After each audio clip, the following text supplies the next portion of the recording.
October 1942, Moscow, NKVD headquarters. The Greystone building was silent in ways only security apparatus buildings could be silent. Not the silence of peace, but the silence of decisions that would ripple across continents. Colonel Ivan Slusikov sat in a room without windows, studying intercepted radio transmissions. The documents were thin, precise, damning. German intelligence was receiving accurate information about Soviet positions, Soviet troop movements, casualty figures, ammunition supplies. Information that only the highest Soviet command possessed. This should have been impossible. Soviet counterintelligence had captured every known German spy in Moscow months earlier. The remaining German operatives, if any existed, should have been isolated and ineffective. Yet the intelligence kept flowing. Accurate, detailed, devastating. Slusikov understood the implications immediately. Either the Abwehr had infiltrated deeper than anyone realized, or something more complicated was occurring. Something that required thought rather than bullets. Slusikov was not a man who believed in coincidence. He was a man who believed in systems, in patterns, in the reality that everything served a purpose if you understood how to read it. The intercepted transmissions revealed a network, not one agent, but multiple sources, all transmitting through radio, all providing coherent intelligence about Soviet military capability. The pattern was too perfect, too comprehensive, which meant the pattern was false, or the Germans were far more competent than anyone in Moscow believed. Slusikov summoned his deputy. They reviewed the intercepts together, in silence. The deputy suggested the obvious solution: find the spies and execute them. Slusikov listened, then rejected the suggestion. If they executed one German agent, the Germans would simply send another. The new agent would be hungry, dangerous, uncertain. But if they kept this network alive, if they controlled it, if they could feed information to the Germans through this network, then they controlled what the Germans believed to be true. Across Berlin, in the offices of the Abwehr, Oberfuhrer Gebhardt von Halden reviewed the same intelligence from an opposite perspective. Von Halden came from the German military intelligence establishment's aristocracy, a family of intelligence professionals, a man trained in the subtleties of espionage craft. He believed in the superiority of German intelligence methodology. The reports from his Soviet sources were exceptional, precise, the kind of intelligence that came from men with access to the highest command centers.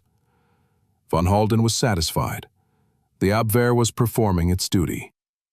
What von Halden did not know, what he would never understand until the war was over, was that he was not running a Soviet network. He was a puppet of the Soviet counterintelligence apparatus, and the strings were held by men like Slusikov, who understood that the greatest victory in intelligence warfare was not killing the enemy's spies, but making those spies work for you.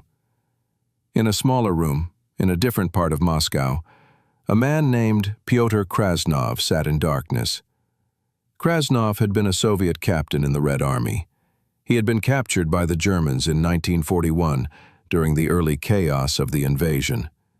He had been given a choice: die in a German prisoner camp or work for the Abwehr. Krasnov had chosen to work. He had been trained. He had been given a radio. He had been infiltrated back into Soviet territory with instructions: transmit military information to Berlin. Krasnov did as he was ordered. He transmitted. The information was accurate. The Germans were satisfied. Their agents in Moscow seemed to be performing brilliantly. But then, one night, NKVD officers arrived at Krasnov's safe house. They arrested him. They brought him to a cell. They told him he had a choice: execution for treason or cooperation with Soviet counterintelligence. Krasnov, faced with the prospect of death, chose cooperation. He did not know in that moment that he was being given the greatest gift an NKVD officer could offer, the possibility of continuing to live, as long as he did exactly what he was told. The NKVD explained the operation to Krasnov. He would continue transmitting to the Abwehr. He would continue providing intelligence. But the intelligence would now be selected by the NKVD. 70% accurate, Slusikov had decided. 70% truth would make the 30% deception invisible. 70% accurate intelligence meant the Germans would trust the information completely. And if the Germans trusted the information, they would make decisions based on that information. And if they made decisions based on false intelligence, they would make strategic errors. And strategic errors, multiplied across months and years, could determine the outcome of wars. Krasnov began transmitting the NKVD's selected intelligence to Berlin. Von Halden received the transmissions and was satisfied. The network was working. The Abwehr was proving its value to the Reich. Reports flowed from Moscow. Reports about Soviet positions that the Abwehr could not verify independently. Reports about Soviet capabilities that only the highest command could know. All of it came through channels that seemed absolutely secure, absolutely reliable. All of it was choreographed in Moscow by men who understood that control of information was control of reality itself. But Krasnov's network was only the beginning. The NKVD created others, more false networks, more managed agents, each one reporting on a different sector of the Soviet Union, each one appearing to be independent, isolated, running their own espionage operations. In reality, every agent in every network was controlled by Slusikov's counterintelligence apparatus. Every radio transmission was written in Moscow before being transmitted to Berlin. Every piece of intelligence was chosen, curated, designed to serve Soviet strategic interests. Von Halden, reviewing the expanding intelligence picture from these multiple networks, became increasingly impressed with the Abwehr's capability. The Germans seemed to have successfully penetrated the entire Soviet military structure. Multiple sources, all independent, all confirming each other's reports. This was the kind of intelligence picture that military leaders dreamed of. Accurate, comprehensive, reliable. It did not occur to von Halden that all these sources were actually one source, speaking with one voice, telling one story. The story that the NKVD wanted the Germans to believe. Slusikov understood something fundamental about intelligence warfare that many did not. Intelligence was not about knowing the truth. Intelligence was about controlling what your enemy believed to be true. Killing spies was reactive. Controlling spies was proactive. Controlling what the enemy saw was control of the enemy's decisions. And controlling an enemy's decisions was winning the war without firing guns, just by manipulating the perceptions that shaped strategic choices. The game had begun. In Berlin, the Abwehr believed it was running the greatest espionage network against the Soviet Union. In Moscow, the NKVD smiled and fed them information, carefully selecting each piece like a player moving pieces on an invisible chessboard. The Germans thought they were winning the intelligence war. They did not understand that they were not even playing the same game. The mechanics of deception required understanding a fundamental principle. Humans trusted patterns. Give a man accurate information 70% of the time, and he would accept the 30% that was false without question. The brain could not process the idea that it was being systematically deceived. It was easier to believe that the information was simply incomplete, or that exceptions existed to general rules. The NKVD had discovered, through years of counterintelligence work, that this principle was more reliable than any technical security measure. The operation required infrastructure. Slusikov assembled a team, radio operators trained to transmit in authentic German cipher systems that the Abwehr would recognize, cryptographers who understood exactly which German codes needed to be broken and which needed to remain unbroken. Krasnov needed handlers who could meet him, provide him with prepared intelligence reports, collect his transmissions, and adjust the information based on German responses. The entire apparatus was a massive undertaking, but it had the advantage of being invisible. Only those directly involved in the operation knew its true scope. The first transmissions were critical. Krasnov sent information about Soviet defensive positions near Moscow. The information was mostly accurate enough that the Germans could verify portions of it independently, accurate enough that von Halden would believe the entire picture. But embedded within the accurate information were pieces of false intelligence, positions that were slightly wrong, casualty figures that were inflated, equipment numbers that were underestimated. Nothing so obviously false that German military analysis would catch the deception, but false enough that when the Germans deployed forces based on this intelligence, they would deploy to slightly wrong locations. They would prepare for attacks that were slightly less prepared than Soviet actual capability. They would make decisions that would, across months and years, compound into major strategic errors. Von Halden received the transmissions and was ecstatic. His Soviet network was performing beyond expectations. The intelligence aligned with other sources, military analysis, and German strategic assessments. Everything checked out. The Abwehr seemed to have successfully penetrated the entire Soviet command structure. Von Halden was promoted. His reputation grew. His operation was cited as an example of excellence in German intelligence service. He did not understand that every success was choreographed. Every piece of intelligence that seemed to confirm German strategic assumptions was selected precisely because it would confirm those assumptions. Slusikov created additional networks.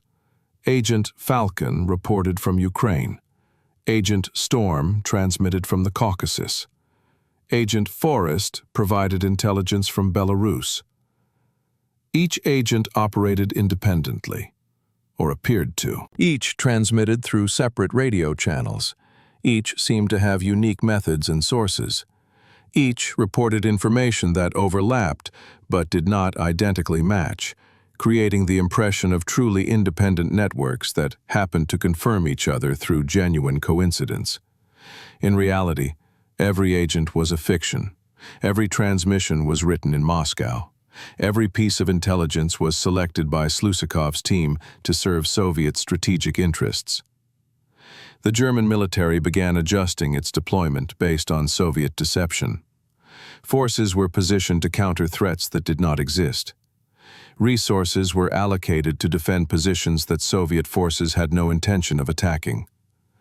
The Abwehr celebrated its operational success without understanding that it was being systematically manipulated. From the German perspective, they were gaining unprecedented insight into Soviet military structure. From the Soviet perspective, they were choreographing German strategic error. The sophistication of the operation increased over time. When German military analysis required verification of the false intelligence, Slusikov ensured that German reconnaissance would discover elements that appeared to confirm the deception. False defensive positions that looked real enough to fool aircraft reconnaissance, fake unit movements that seemed to align with the transmitted intelligence, decoys that served as evidence that Soviet forces were exactly where the false intelligence claimed they would be. Von Halden began briefing German high command based on the deception network's intelligence. Meetings were held. Strategic decisions were made. Nazi leadership discussed Soviet military capability and intentions based entirely on information that the NKVD had selected, curated, and delivered through channels that seemed absolutely secure. The German generals believed they were looking at an intelligence picture of Soviet military reality. They were actually looking at a Soviet theater production, directed by men like Slusikov, who understood that the greatest victory in war was not defeating the enemy's military, but defeating the enemy's perception of what the military was doing. Krasnov's handlers required regular meetings. They provided him with new intelligence reports to transmit. They collected his responses. They monitored German reactions through intercepted transmissions and decrypted messages. Krasnov himself was kept in isolation, housed in a safe house, given money, given the fiction that he was serving Germany while actually serving the NKVD. He was a prisoner who did not know he was a prisoner. He was an agent who did not understand that the only side he was working for was the side that held his life in its hands. The mathematics of deception worked precisely because it exploited human psychology. A man who had been accurate 70% of the time would maintain that accuracy through small variations. A network that seemed independent but confirmed information would seem to multiply the evidence that the information was true. A system that told the truth most of the time could hide enormous lies within a context of general reliability. The German military did not suspect deception because the deception was delivered by accurate information. They did not question the intelligence because questioning would require assuming that multiple independent networks were coordinating in a vast conspiracy. Assuming such coordination seemed less likely than assuming the networks were genuinely independent and happened to confirm each other because they were all reporting the same reality. Slusikov understood something that the German military did not. In intelligence warfare, control was absolute. If you controlled what the enemy saw, you controlled what the enemy believed. If you controlled what the enemy believed, you controlled what the enemy did. The guns, the tanks, the aircraft, those were secondary. What mattered was the enemy's decision-making process. The NKVD had infiltrated that decision-making process through a network of false agents transmitting false intelligence. Every German military decision would be made based on Soviet-selected information. Every German strategic calculation would be performed on numbers the NKVD had provided. The Germans were not fighting the Soviet Union. They were fighting a Soviet-created image of the Soviet Union. And that image would lead them into mistakes that no amount of tactical skill could overcome. Summer 1943. The deception operation expanded into something beyond Slusikov's initial conception. What had begun as a single managed agent through Krasnov had evolved into a vast apparatus of false networks, each reporting supposedly independent intelligence that mysteriously confirmed all the others. The NKVD created fictitious agents with elaborate histories. Agent Falcone had supposedly defected from the Ukrainian command staff. Agent Storm had allegedly been recruited from a Caucasus military academy. Agent Forrest had purportedly been turned by German promises of wealth and safety. Each had a backstory. Each had motives that made sense. Each had access that seemed plausible. In reality, each existed only in radio transmissions and the imaginations of German intelligence officers. The German military began deploying forces based on this deception. Tank divisions were positioned to counter Soviet concentrations that did not exist. Artillery was moved to defend against attacks that would never come. Supply lines were extended to support operations in sectors that the Soviets had no intention of attacking. The Abwehr celebrated, while the German army slowly distorted its deployment based entirely on false intelligence. Von Halden received commendations. His operation was described as the finest intelligence effort in the German military. He had no awareness that he was not gathering intelligence about the Soviet military. He was receiving choreography that the Soviet military was directing with precision. Slusikov made a crucial decision. Rather than simply providing false information, the NKVD would embed truth within the deception. When the Germans received accurate reports about Soviet positions, they would trust the entire intelligence picture more completely. When German reconnaissance aircraft discovered defensive positions that aligned with the false intelligence, they would believe that the intelligence was accurate. The operation required perfect coordination. Soviet military forces actually had to position themselves in ways that matched the false reports that the NKVD was sending to Germany. The appearance of truth had to be constantly maintained. The Kursk operation presented the greatest test of the deception. In July 1943, Soviet military leadership prepared for Operation Kutuzov, a massive offensive intended to penetrate German lines and destroy German forces in the salient. But before the operation could launch, intelligence had to arrive in Berlin. Slusikov's agents reported that the Soviets were preparing a breakthrough operation. They transmitted details about Soviet troop concentrations, reserve positions, and intended attack vectors. The information was accurate in most details. The Soviets were indeed preparing an offensive. The locations were mostly correct. The forces involved were roughly estimated properly.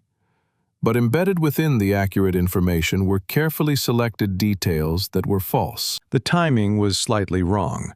The main axis of attack was misdescribed. The reserve positions were reported incorrectly.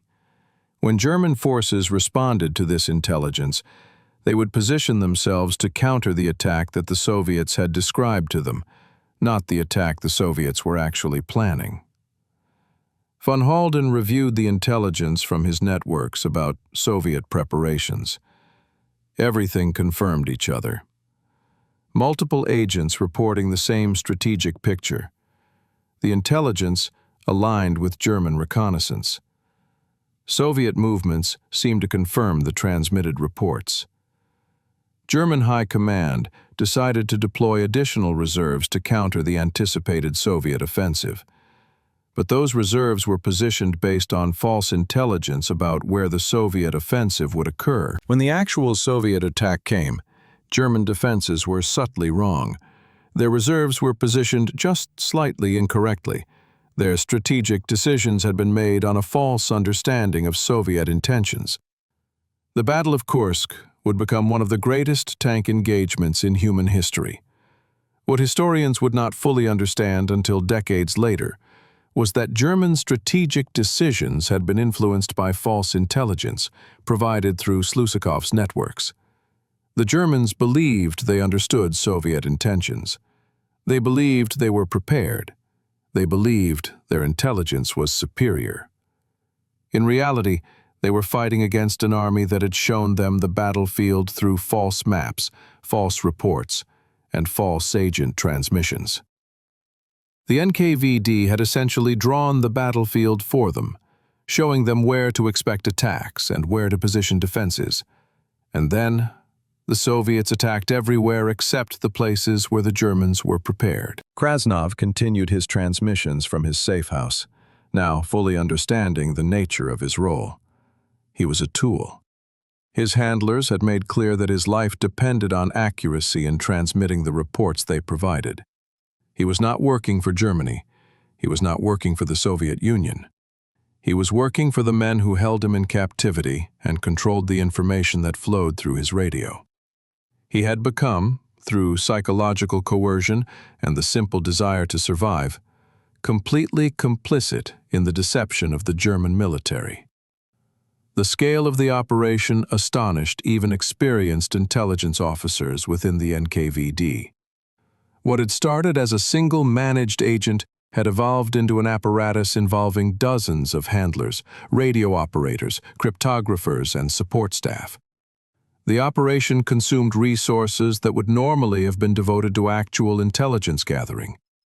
But Slusikov understood the strategic calculus. The resources devoted to managing false agents were minimal compared to the resources Germany was wasting by deploying forces based on false intelligence. The NKVD was using pennies to make the Germans spend millions in misdeployed forces. By autumn 1943, the scale of German strategic error became obvious to Soviet commanders. German forces were positioned in ways that made no tactical sense. Reserves were in wrong locations.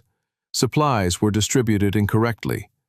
The German army seemed to be fighting an imaginary Soviet strategic picture rather than the actual Soviet military.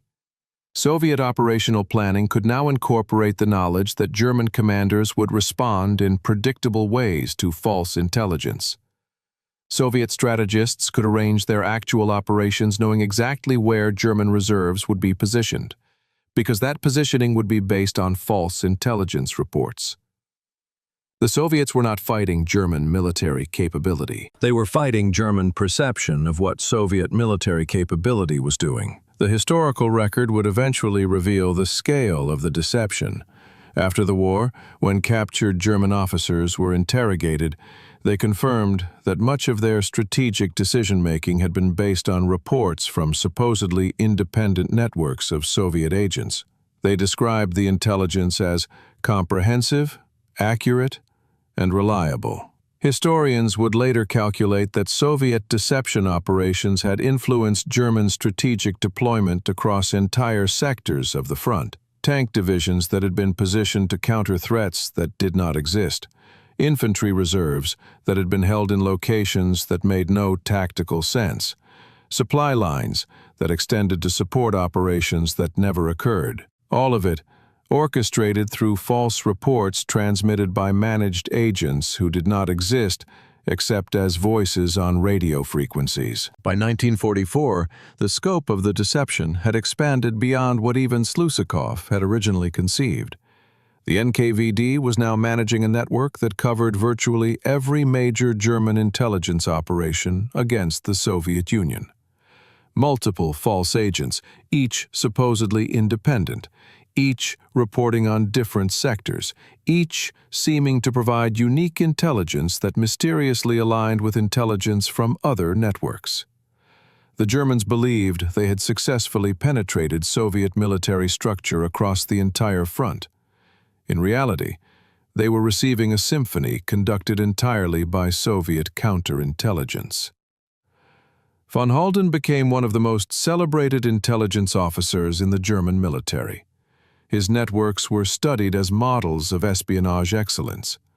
Military academies were told stories about his operational triumphs. He was promoted. He received medals. He was invited to brief Nazi leadership on Soviet military capability. Every briefing was based entirely on false intelligence. Every strategic decision made by Nazi leadership that was influenced by his reports was made on a foundation of Soviet deception. And von Halden, the professional intelligence officer, remained completely unaware that he had become a tool of Soviet strategic information warfare. The operational tempo of the deception increased dramatically during the 1944 offensive campaigns. As Soviet forces advanced westward, pressing German forces into retreat, the deception networks transmitted intelligence suggesting that the Soviets were not as strong as they appeared. The networks reported German weapons that could still turn the tide. The networks transmitted false casualty figures, showing Soviet losses as greater than they were. The networks described Soviet supply situations as more dire than the reality. German commanders, desperate for any information suggesting that victory was still possible, received exactly what they needed to believe. They received false hope, delivered through intelligence channels that seemed absolutely reliable. Slusikov understood the psychological dimension of the operation. Humans did not seek truth. Humans sought confirmation of what they already believed. If a German general wanted to believe that German forces could still triumph, an intelligence report confirming that possibility would be accepted without skepticism. If military leadership needed to believe that the enemy was weaker than apparent, intelligence suggesting enemy weakness would be trusted implicitly. The NKVD was not providing intelligence. The NKVD was providing psychological reinforcement, wrapped in the language of military reporting. The operation demonstrated a fundamental principle that would later become central to understanding modern information warfare. The most effective lie was not the lie that was obviously false. The most effective lie was 70% truth wrapped around 30% deception. The most effective lie was accurate enough to pass verification, but false enough to serve strategic purposes. The most effective lie was delivered through channels that seemed absolutely legitimate, by sources that seemed absolutely reliable, with information that seemed absolutely consistent with other seemingly independent sources. Krasnov, continuing his transmissions through 1944, had become a ghost. He existed only as a voice on radio frequencies, a voice that von Halden listened to with complete confidence. Krasnov had long since stopped thinking of himself as a Soviet or German agent. He was simply a man in a room, transmitting reports written by others, surviving because his handlers needed him to survive. He had become what was perhaps the most important component of the entire operation, invisible, essential, and completely controlled. The German military began to experience what could be described as strategic vertigo. As Soviet forces advanced, German commanders relied on intelligence reports that suggested the situation was less dire than it appeared. Based on this intelligence, they made decisions that turned out to be incorrect. They expected Soviet advances to slow down. The intelligence said supply lines were failing. Soviet advances accelerated. They anticipated Soviet forces would consolidate. The intelligence said Soviets were exhausted. Soviet forces pressed forward. With every operation, German strategic decisions based on false intelligence led to tactical or operational mistakes. And with every mistake, the front deteriorated further. By autumn 1944, even professional German military observers began to notice that their intelligence did not seem to align with battlefield reality. But by that point, the institutional investment in the intelligence network was too great to question. Too many high-ranking officers had built their reputations on the accuracy of the networks. Too many strategic decisions had been made based on the intelligence. To suggest that the networks were compromised would be to admit that their own judgment had been systematically wrong. It was psychologically easier to believe the intelligence and assume that some other factor, luck, enemy capability, or simple chance, explained the discrepancies between prediction and reality. The NKVD continued managing the networks through the war's final months.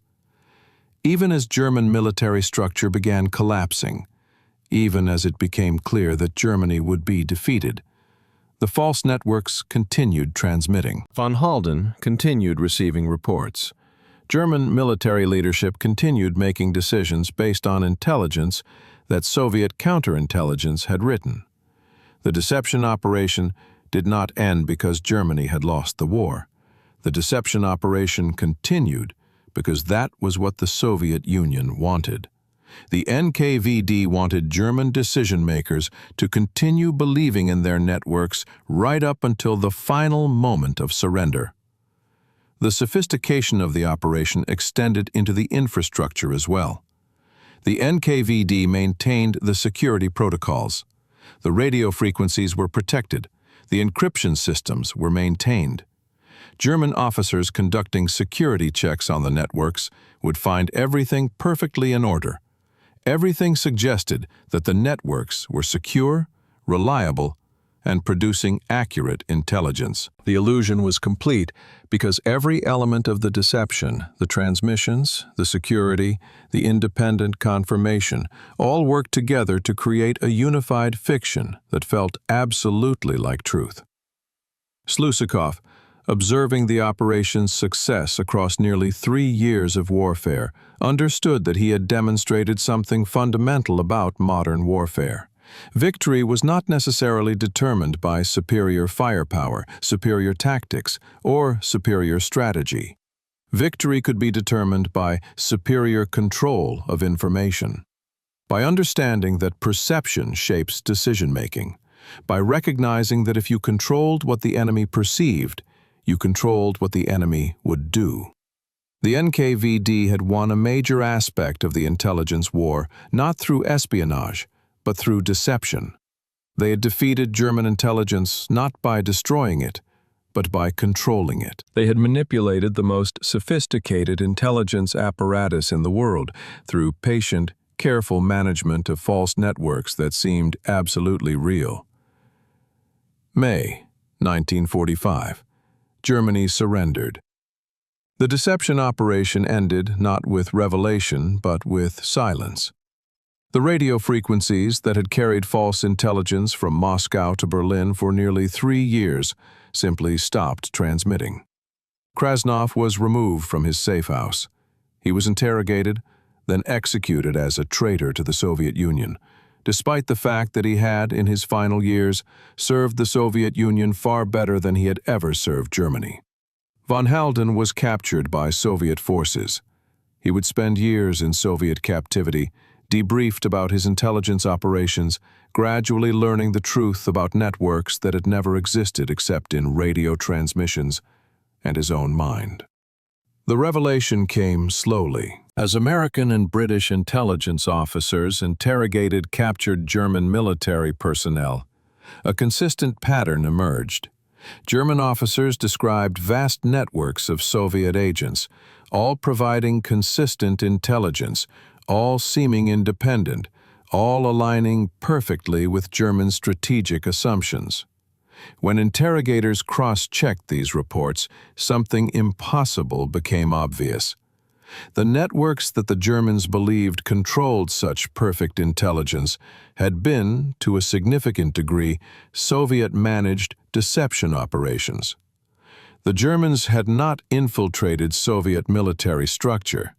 The Soviets had infiltrated German decision-making apparatus. Slusikov observed the post-war period with professional satisfaction. The operation had succeeded beyond initial expectations. German military leadership had made strategic decisions across years of warfare based on false intelligence. Tank divisions had been positioned incorrectly. Supply lines had been misallocated. Strategic reserves had been held in wrong locations. All of it resulted from the NKVD's careful management of false networks. The deception had not defeated Germany alone. Firepower, logistics, and strategy had done that. But the deception had degraded German military effectiveness in subtle ways across the entire war, ways that compounded into significant strategic consequences. The American and British intelligence services, reviewing the captured German files after the war, came to stunning realization. They had been sharing intelligence with the Soviets during the war. Some of that intelligence had been contaminated by Soviet deception operations. American officers who had believed they were working with reliable Soviet intelligence sources had sometimes been receiving information choreographed by the NKVD. The Western Allies had been partially fooled by the same false networks that had fooled Germany. The Soviets had not simply defeated German intelligence. The Soviets had manipulated multiple intelligence services simultaneously, giving each side portions of true information mixed with false information, designed to serve Soviet interests. Von Halden, during interrogation by Soviet officers, learned the truth about his networks. Agent Falcon had never existed. Agent Storm had been fictional. Agent Forrest existed only as a voice on radio. The entire network that von Halden had built his career on, that he had believed represented the finest achievement of German intelligence, had been a Soviet illusion. The realization broke something in him. He had not been outmaneuvered by a superior intelligence service. He had been psychologically manipulated by professionals who understood that professional pride could be weaponized. The Germans had believed in the networks because believing made sense. The networks provided good intelligence. The networks seemed to confirm each other. The networks aligned with German strategic assumptions. Nobody expects to be fooled by consistent patterns of truth wrapped around carefully selected lies. The post-war analysis conducted by military historians revealed something else. German strategic errors during the war were not uniformly distributed. They clustered in specific areas, where intelligence from Slusikov's false networks had been particularly influential.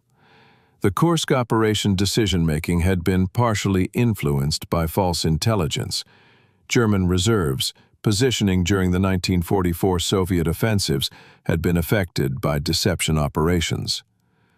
The scale of the effect was impossible to calculate precisely, but historians could show that German decisions influenced by the false networks had consistently resulted in slightly worse strategic positioning than would have occurred with different information. Slusikov never publicly acknowledged the operation. His name never appeared in official Soviet military history. The NKVD classified the details of the operation and kept them buried in archives. But within Soviet intelligence circles, the deception operation became legendary. It demonstrated that information warfare could be decisive without firing weapons. It showed that psychological manipulation of enemy decision-making could compound into strategic advantage. It proved that the enemy's strength could be turned against him by controlling what he believed about his own strength. The British and American intelligence services incorporated the lessons into their post-war doctrine. The revelation that German intelligence had been systematically deceived highlighted vulnerabilities in intelligence operations. Multiple independent sources could create false confidence. Confirmation bias could make false information seem credible. And intelligence services' professional pride could be weaponized against it. The lesson was not unique to the Second World War, but the Second World War deception operation demonstrated it with perfect clarity. Krasnov's execution was recorded in Soviet files, but his role in the operation was never publicly acknowledged. He had been a Soviet traitor who had been turned into a Soviet asset. He had died without anyone except his handlers knowing the true nature of his service. His life had been a tragedy. A man caught between two empires, manipulated by both, serving the interests of power rather than his own survival. His radio transmissions had influenced battles. His false reports had moved German divisions. His voice had shaped strategic decisions. And nobody would ever know his name. The operation demonstrated something that intelligence theorists would spend decades trying to articulate. In information warfare, reality itself becomes malleable. If you control what information the enemy receives, you partially control the enemy's perceived reality. If you control the enemy's perceived reality, you influence the enemy's decision-making. And if you influence the enemy's decision-making consistently across multiple campaigns, you change the outcome of wars without necessarily possessing superior firepower or superior strategy. The NKVD had won a war within the war for control of information, perception, and ultimately, decision-making. The full scale of the deception remained classified until decades after the Soviet Union collapsed. Historians piecing together declassified files gradually understood the sophistication and scope of what Slusikov had accomplished. An entire German intelligence network, spanning years, covering the entire Eastern Front, had been managed by Soviet counterintelligence. The Germans believed they were seeing into the heart of Soviet military structure. They were actually looking at a mirror image, a reflection that Soviet intelligence had created and controlled. And reflecting on that false image, German commanders had made decisions that, however subtly, had always worked against German interests and toward Soviet strategic objectives. The Cold War began within months of the Nazi surrender.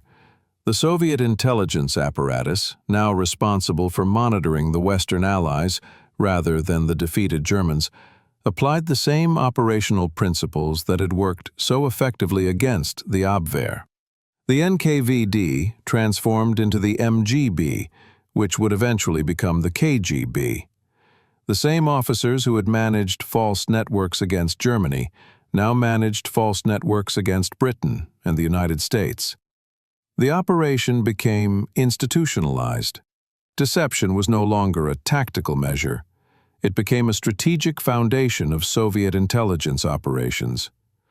American and British intelligence services spent decades puzzling over Soviet operations that seemed too sophisticated, too coordinated, too perfect to be real. They captured defectors who claimed to be Soviet agents, but whose information seemed suspiciously consistent with Western assumptions.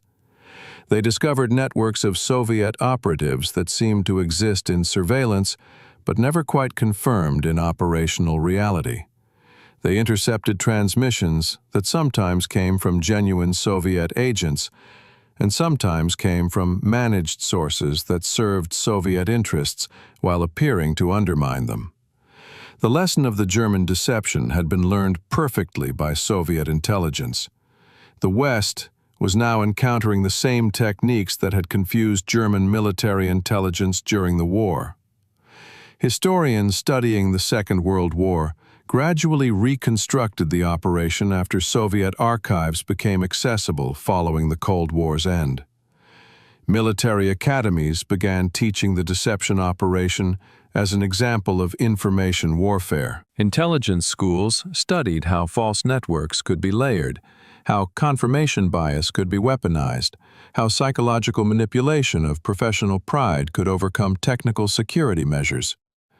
The operation became a historical landmark, a moment when an intelligence service had essentially controlled an adversary's decision-making through systematic management of false information.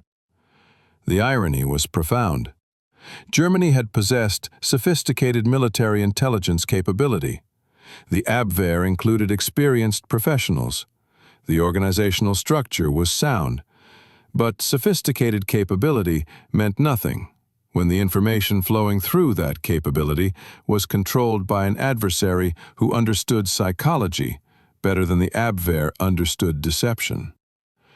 The Germans had been defeated not because they lacked intelligence resources, but because they had been convinced to trust false intelligence, delivered through legitimate channels by people who seemed credible. Slusikov died in 1956. His official biography mentioned nothing about counterintelligence operations. Soviet state histories would later acknowledge the deception networks only in vague terms, referring to successful operations against German intelligence without revealing the operational details. Slusikov's name would never appear in publicly available Soviet intelligence histories. Yet within intelligence services across the world, American, British, French, Israeli, and others, Slusikov's operation became legendary. It represented the perfect marriage of psychological understanding and operational sophistication. Von Halden survived his Soviet captivity. He was released in 1955 in a prisoner exchange. He lived for another 20 years, dying in relative obscurity in West Germany. In his final interviews before his death, he spoke about his networks, describing them with lingering admiration, even though he understood they had been illusions. He had been a professional intelligence officer who had believed professional tradecraft would protect him from deception. The operation had taught him something humbling. Professional expertise could be weaponized against itself. Professional pride could override professional skepticism. The desire to believe good news could override the recognition of deception. The post-war declassification of documents revealed the scope of the deception beyond what even contemporary historians had suspected.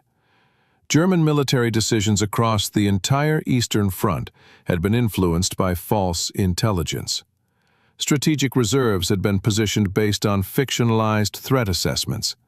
Offensive and defensive operations had been planned based on false estimates of enemy capability and intention.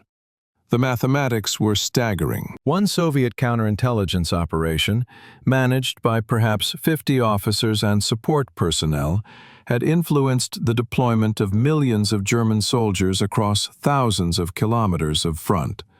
The efficiency was extraordinary. The resource allocation was minimal compared to the result achieved.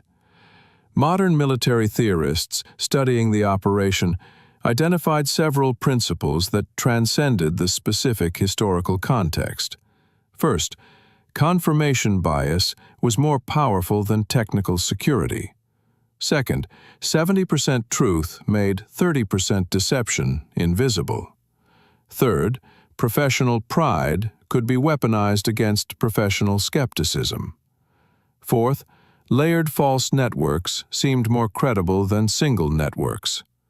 Fifth, consistency was more important than truth. And sixth, controlling enemy perception was more efficient than defeating enemy capability. The operation demonstrated something that would become increasingly relevant as technology advanced. In information warfare, truth was only one element competing for dominance in the minds of decision-makers. If false information was delivered through legitimate channels, confirmed by multiple seemingly independent sources, and aligned with what decision-makers wanted to believe, truth would lose that competition. The Germans had not been stupid. They had simply been human. And humans consistently chose comfortable illusions over uncomfortable truths when those illusions were presented with sufficient sophistication. Krasnov's execution was eventually revealed in declassified Soviet documents. Historians noted the irony. The man whose voice had influenced German strategic decisions had been executed as a traitor by the nation he had ultimately served. Krasnov had become a footnote in history, a prisoner of circumstance who had been forced to participate in one of history's most sophisticated information warfare operations. His name would appear in academic papers about the Second World War, but most readers would never understand that behind those academic references was a man who had suffered, been manipulated, and ultimately paid with his life for his role in a game between empires. The ultimate lesson was perhaps the most disturbing. The operation succeeded not because of superior intelligence gathering, not because of superior technology, not because of superior tactics. The operation succeeded because one side understood that wars could be won through perception management. Wars could be shaped by controlling what the enemy believed about itself. Strategic decisions could be influenced by carefully orchestrated information flows that seemed legitimate because they were mostly true. The operation against German intelligence proved that in modern warfare, the enemy's belief system was a valid and vulnerable target. By 1945, the NKVD had demonstrated that sometimes the most powerful weapon was not a gun or a bomb, but a carefully crafted lie wrapped in truth and delivered through the enemy's own intelligence apparatus. The revelation would echo through decades of Cold War intelligence operations, through modern information warfare doctrine, and into the contemporary age where the lines between truth and deception had become even more blurred.